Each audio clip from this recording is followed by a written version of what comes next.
Bismillahirrahmanirrahim. Assalamualaikum warahmatullahi wabarakatuh.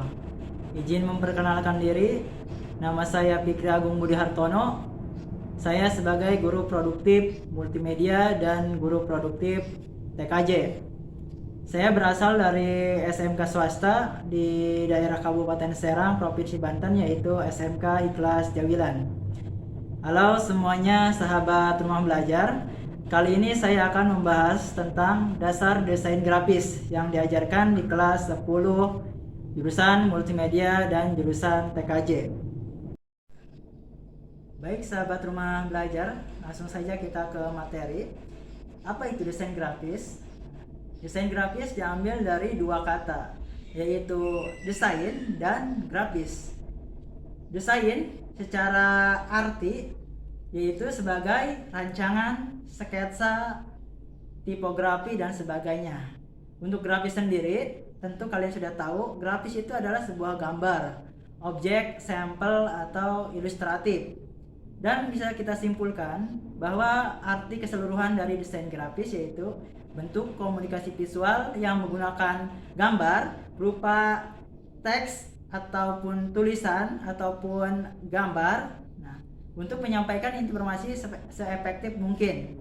Contohnya kalian pernah melihat, yaitu contohnya spanduk, baleho, poster, dan sebagainya yang berkaitan dengan pamflet.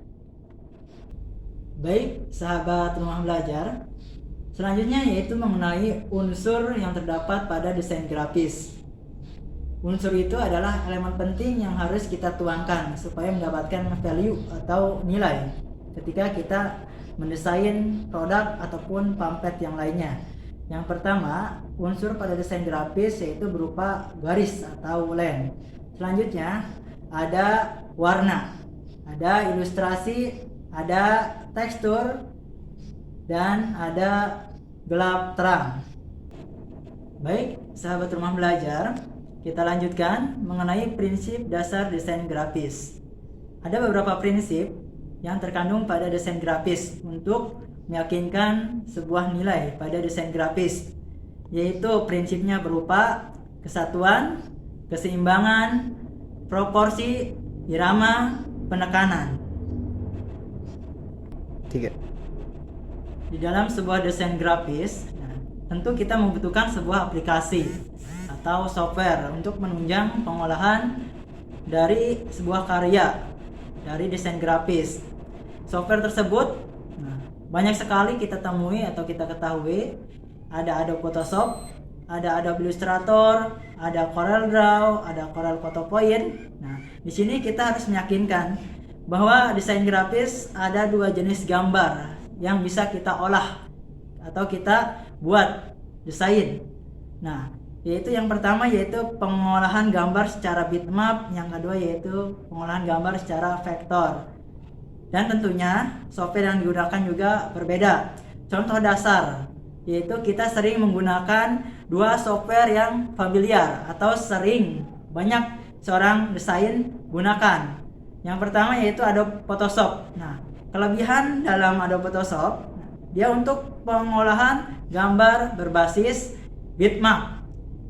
Berbasis bitmap maksudnya supaya performa yang dihasilkan oleh objek tersebut bisa terlihat secara utuh. Sedangkan di CorelDRAW dia khusus untuk pengolahan gambar berbasis vektor, supaya gambar tersebut yang dihasilkan ketika diperbesar ataupun di zoom secara maksimal dia tidak akan pecah walaupun performa dalam gambarnya kalah dengan Adobe Photoshop. Baik sahabat rumah belajar, di sini ada berbagai macam format gambar pada desain grafis.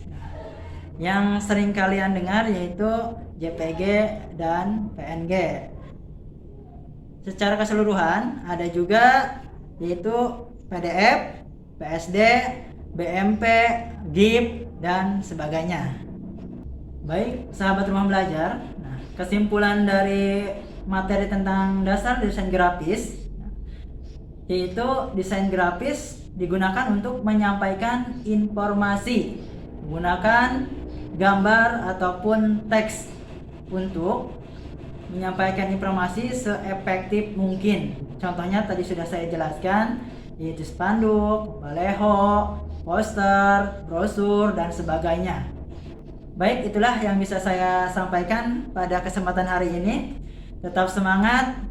Mudah-mudahan apa yang saya sampaikan bermanfaat buat saya sendiri ataupun sahabat rumah belajar. Baik, itu saja. SMK bisa, SMK hebat. Saya akhiri. Wallahu muwaffiq ila aqwamit thoriq. Wassalamualaikum warahmatullahi wabarakatuh.